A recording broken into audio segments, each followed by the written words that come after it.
Bienvenidos a un nuevo capítulo de Poder Cívico aquí en Red Noticias Quinta Región. Qué bueno que esté nuevamente en sintonía con nosotros porque hoy vamos a presentarles a una nueva candidata a diputada por el Distrito 7. Ella, además de ser candidata, es educadora diferencial. Ella se llama Romina Maragaño, a quien le doy la bienvenida al programa, para que nos cuente también qué más ha hecho en la vida para llegar hasta este punto. Bueno, muchas gracias por la invitación. Buenas tardes. Bueno, en realidad, para llegar a este punto creo que se ve como un punto cúlmine. Yo creo que sí. Este es recién el inicio de un proceso. Bueno, yo soy profesora de educación diferencial. Gran parte de mi vida laboral la he desarrollado en las escuelas municipales y públicas, tanto de Valparaíso como de Quilpué también. Fui directora de desarrollo comunitario en la Municipalidad de Valparaíso durante el año 2016 al 2018. Ahí ese espacio nos permitió articular y levantar trabajo con organizaciones sociales y comunitarias bien estrecho, entendiendo que ese espacio institucional, el municipio, y ahora como estamos disputando el Congreso también, es un espacio que lo entendemos como instrumento, un instrumento que se pone a disposición de las organizaciones, de la gente, de las comunidades, y eso es súper importante entenderlo así. No es un punto de llegada, sino que es un punto de inicio en el cual podemos levantar muchas transformaciones, levantar ideas, iniciativas, pero eso siempre va a ser coherente y legítimo en la medida que sea con la ciudadanía y con las comunidades. Hay tres ejes fundamentales dentro de su campaña, según lo que yo he estado investigando, y sería muy bueno que en este espacio pudiéramos hablar acerca de estas reformas al medio ambiente, estas reformas medioambientales que pretende impulsar. ¿Cuáles son los principales objetivos en ese sentido? Sí, bueno, nosotros los tres ejes, uno es buen vivir, y el buen vivir, uno de los lineamientos que estamos trabajando es el tema de las políticas medioambientales, principalmente vinculadas con la participación y la decisión de las comunidades en todo lo que tiene que ver con la decisión que se hace en el territorio. A la base de lo que está en los conflictos medioambientales está la exclusión de las comunidades, de las organizaciones y de la ciudadanía en su conjunto de qué sucede en mi territorio, cómo se decide, si es un área verde, si es un área protegida, si es un espacio donde se puede ocupar para la comunidad. Entonces, esas decisiones de qué pasa y cómo se decide en mi territorio es algo que tiene que hacerse con las comunidades y las organizaciones. Y un poco el conflicto que hoy día tenemos, por ejemplo, con la expansión del megapuerto en San Antonio, es precisamente que las comunidades fueron desarraigadas de la toma de decisiones. En este caso, cómo se presenta y se discute ese proyecto y el impacto que ese proyecto también tiene para la ciudadanía, para las comunidades. Hoy día tenemos un proyecto que, como lo conversamos antes, tiene más de 3.000 observaciones, y esas observaciones de alguna forma es la ciudadanía hablando, o sea, las comunidades diciendo no queremos que nos destruyan los ojos de mar, no queremos que en este caso la protección del humedal se mantenga. Entonces esos elementos son necesarios que se escuche y se posicione la voz de la ciudadanía por sobre el interés, en este caso particular o privado, que es de la empresa de puerto. Hace unos días también nos enteramos de que el puerto principalmente van a cuidar, ¿cierto?, estos ojos de mar, pero si eso va decayendo en el tiempo, ¿no se corre el riesgo igual que esos ojos de mar desaparezcan? Es que claro, con esa respuesta no hay garantías tampoco, o sea, en la medida que el proyecto sea desconocido para las comunidades, ya sea a mediano, a corto y a mediano, largo y largo plazo, no hay garantías de que ese cuidar sea efectivamente respetar la biodiversidad que hay en el territorio. Además allí, que ahí también ahí está la playa, claro, está el polígono, también esas zonas van o no a ser afectadas de una u otra manera. O sea, primero no puede quedar a voluntad de la empresa privada el cuidar o no cuidar ese espacio. Hay que garantizar que haya una legislación en cuanto al cuidado del medio ambiente. El humedal tiene que ser protegido por ley. Ahí, y eso también tiene que ver con una colaboración y una presencia fuerte del Estado, pero también del gobierno local, en este caso el municipio, para poder resguardar ese espacio como un humedal. Esa es voluntad y disposición también del gobierno local para poder gestionar ese proyecto y que sea protegido el humedal. Entendiendo los tres ejes, hemos ya hablado de uno, nos interesa otro también que tiene la relación, ¿cierto?, con el sistema educacional para la justicia social. Sí. Creo que, eso, bueno, sí, eso también pasa por mi formación docente. Yo soy, como lo señalaba, soy profesora. Ahí el sistema educativo y la institucionalidad se tiene que entender para la justicia social. Si uno le pregunta cuál es el objetivo que tiene la educación pública en el país, uno dice, bueno, desarrollar ciudadanos que sean activos y partícipes de su comunidad, pero también que haya justicia social, donde todos y todas pueden desarrollar sus competencias y capacidades al máximo. Y creo que muchas veces el sistema educativo tiene ciertas falencias. Empezando por temas estructurales. La crisis de la educación pública es una crisis que ya lleva más de 30 años y cada vez que hablamos de fortalecimiento de la educación pública, uno no ve ese fortalecimiento en las escuelas, no llega ese fortalecimiento en las escuelas o cuesta mucho llegar. Si uno se cuestiona en su establecimiento, por ejemplo, en su comuna, ¿cuándo fue la última vez que se construyó una escuela pública? Uno empieza a pensar 30 años, 40 años. Aquí en el Quisco hay solamente 4 establecimientos municipales y no se han construido más pese a que la población ha crecido, pese a que las condiciones son distintas a las que habían hace 40 años. La educación pública no está creciendo. Entonces, ¿qué pasa ahí? Es un tema que queremos abordar en nuestro... Crece la población, pero no crecen los colegios. Bueno. Exactamente, y eso es una grave falencia. O sea, el derecho a la educación queda en riesgo ahí. Vamos a desarrollar un poco más ese tema, pero a la vuelta de esta pausa comercial, aquí en Poder Cívico por Red Noticias Quinta Región.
Continuamos con más Poder Cívico en Red Noticias Quinta Región, ya acostumbrados a informarles a ustedes todas las alternativas que tiene justamente para el próximo 21 de noviembre, tomar la mejor decisión y que sea la decisión más informada. Estábamos conversando justamente con Romina acerca de que aumenta la población de la provincia de San Antonio y en general de las comunas, sobre todo luego de lo que hemos vivido como pandemia. Pero sin embargo los recintos educacionales mantienen, según su criterio, mantienen la misma forma de funcionar. No hay más inversión que se haga en construir más establecimientos. ¿Cuál es la visión que tiene respecto a eso? Sí, bueno, ahí hay un tema que tiene que ver primero con el financiamiento de la educación pública. El financiamiento de la educación pública durante los últimos 30 y tantos años ha sido vía subvención. O sea, se entrega el recurso al municipio en este caso por estudiante matriculado y por asistencia promedio. Y eso hace que las escuelas que tienen gastos constantes, permanentes, fijos, tienen ingresos variables, porque varía dependiendo de la cantidad de matrícula y si el alumno asiste o no al establecimiento. Entonces eso ha hecho que muchos establecimientos educacionales no cuenten con los recursos para cubrir sus necesidades básicas, que es elementos de infraestructura, equipamiento y el pago a los docentes y asistentes de educación. Entonces ahí hay una base que es estructural, que tiene que ver con la crisis de educación a nivel nacional. Y si hacemos la bajada a la provincia de San Antonio, hay un tema muy importante que tiene que ver con el abandono en la inversión en infraestructura que hay de los establecimientos. Hay muy pocos establecimientos para la demanda que hoy día existe en la población.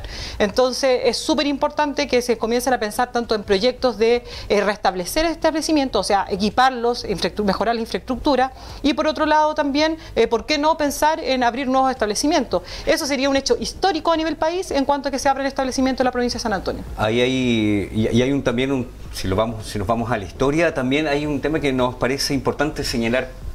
¿Es justo que los establecimientos educacionales o los municipios tengan que participar de concursos para obtener recursos? No, lo ideal sería que el financiamiento sea basal. El aporte del Estado sea directo a los establecimientos y con ese aporte basal le permita cubrir todas las necesidades. No tengan que estar ni esperando que un estudiante se matricule para poder obtener recursos, ni tener que presentar un proyecto y someterte a la concursabilidad para que puedan tener elementos de infraestructura que son básicos para un funcionamiento y para que el derecho a la educación se ejerza de manera apropiada, acorde a las necesidades que tienen los estudiantes. Según lo que hemos estado conversando, Romina, sus ejes de campaña están muy relacionados el uno con el otro, no son distintos entre sí, porque eso nos lleva también al buen vivir. Cuando hablamos de la justicia social, cuando hablamos del medio ambiente y hablamos acerca de de este trabajo que se piensa realizar en el buen vivir en el territorio particularmente, si lo traducimos a cosas más tangibles para el ciudadano? ¿Cuáles serían esas cosas tangibles? Bueno, algo que sí o sí se tiene que trabajar aquí y que se vincula también con educación tiene que ver con tener un centro que atienda a las personas en situación de discapacidad, tanto desde la primera infancia con un diagnóstico oportuno como también posterior cuando desarrolle la vida adulta. Creo que lo toco en particular y lo vinculo con Buen Vivir porque es una población que históricamente ha estado invisibilizada, tanto del quehacer de la política pública como también de un poco la respuesta institucional. La respuesta institucional que hay en cuanto a las personas en situación de discapacidad es muy pobre y hoy día es una población que está invisibilizada y que son cerca del 17% de la población nacional. Entonces creo que allí hay un tema que sí o sí tiene que tocarse, tiene que abordarse y un poco desde esta diputación nosotros nos queremos hacer cargo de ese tema.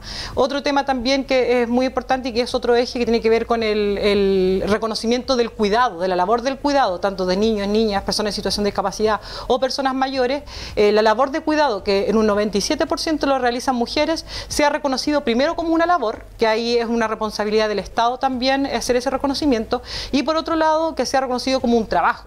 Y allí también, y empezar algo como tan simple, tan concreto como hacer un catastro de quiénes son las personas, las mujeres que están en situación de cuidado, que no pueden salir a la vida laboral, porque muchas veces se habla de que la mujer está en la vida laboral, está presente, está activa, pero con la pandemia eso retrocedió 10 años, o sea, lo que se había ganado en los últimos 10 años con la presencia de la vida laboral de las mujeres en el espacio público y disputando ofreciendo su trabajo, se retrocedió 10 años con el contexto de la pandemia, y eso también es algo que hay que trabajar y hay que también abordarlo.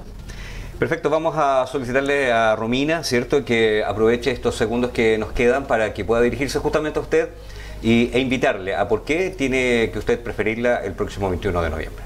Bueno, en realidad como país estamos en un momento histórico, porque por un lado tenemos la discusión de una nueva constitución, la cual pese a que hay mucha desinformación en torno al contexto que se está dictando, es una oportunidad histórica y depende de nosotros poder llevar adelante esa constitución, que sea una constitución representativa de la diversidad del país, que sea una casa donde habitemos todos finalmente, y por otro lado tenemos la oportunidad histórica de tener un nuevo gobierno encabezado por nuestro compañero Gabriel Boric, y ahí tenemos que tener un parlamento que pueda responder de manera oportuna también a ese proyecto transformador que se levanta desde Gabriel.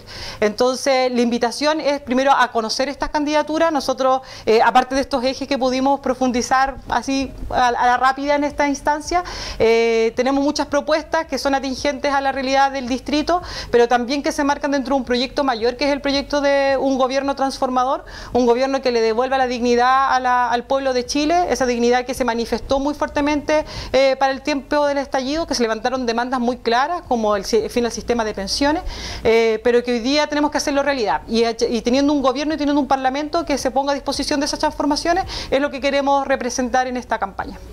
Bueno, ya lo escuchó, ya lo vio usted totalmente tranquila en su hogar.